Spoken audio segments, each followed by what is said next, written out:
I feel like I exceeded my expectation. Once you have like a social media presence, you kind of get sucked into it. So you're like, oh, what should I post today? So posting it on social media, it gives people an opportunity to praise you.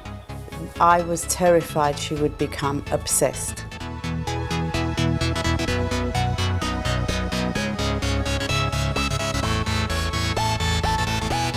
Terrified that her whole life would evolve around going to the gym, eating the right food, being this perfect shape. Before I actually started training properly, I was diagnosed with something called ulcerative colitis. I was losing weight and I was getting really skinny, and I didn't like the way that I looked. Say I'd post a picture on social media when I wasn't very well.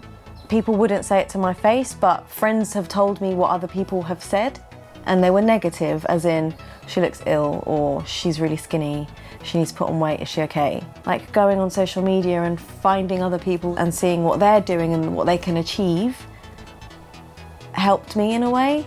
So I joined the gym and I thought, okay, I'll get fit. It's a bodybuilder's gym, so I felt more motivated. It was kind of like, well, I'm going to show all of you that I can do this.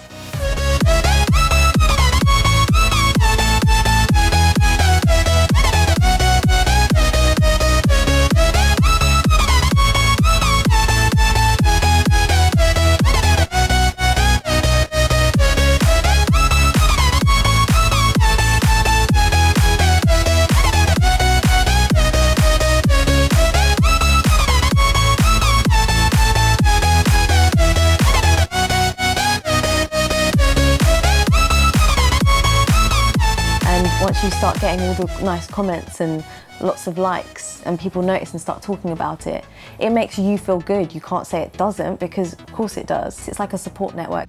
I mean, it's quite motivating, obviously, when you post pictures and you get feedback from other bodybuilders, even professional bodybuilders at a high level. So it keeps you on your toes to keep your game, up your game a little bit. And obviously the number of followers you get with the more shows that you win, the more exposure you get. So the first I ever heard of it, my friend was in a competition and I went to go and watch her. And then when I saw her on stage with all these other girls, I thought, wow, this is amazing, this is so cool. Like, imagine being there one day and having the courage to get up on stage and to do that in front of everyone in a bikini. I do get worried that it will be too big an issue in her, too big a part in her life. But I knew about these competitions because my uncle's a bodybuilder, and my whole life I've known he's been into competing. I was quite skinny when I was a teenager, so I wanted to put on a little bit of weight, a little bit of size.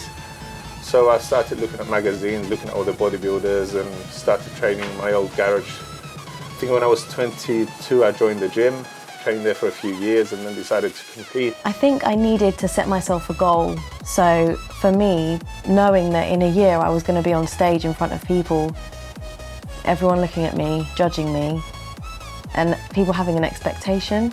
That's the issue that makes me very uncomfortable, that there are people there judging my daughter's body, saying, well, this doesn't look right, that doesn't look right.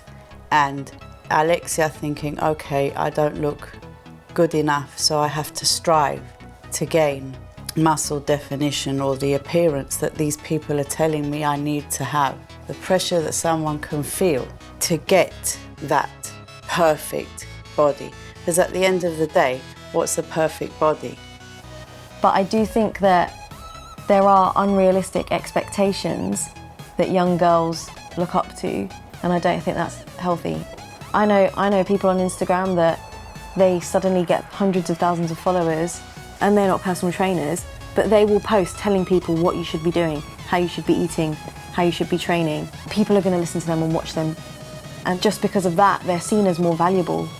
I think what they do, they sell time. Time is what sells. They do things they say, I can get you in the best shape as possible in 8 weeks. It doesn't take that long, It's taken me 8 years to build a decent physique. Everyone wants things as quickly as possible. It doesn't work like that. I feel like I exceeded my expectation, and I achieved more than I thought I ever would. And the amount of dedication it takes to compete and to get to that level, I'd rather put that time into other aspects of my life right now and just not have that pressure, but train for me and not for anyone else. And without that pressure, I feel like you can enjoy life a bit more. Social media isn't real and it takes over your life,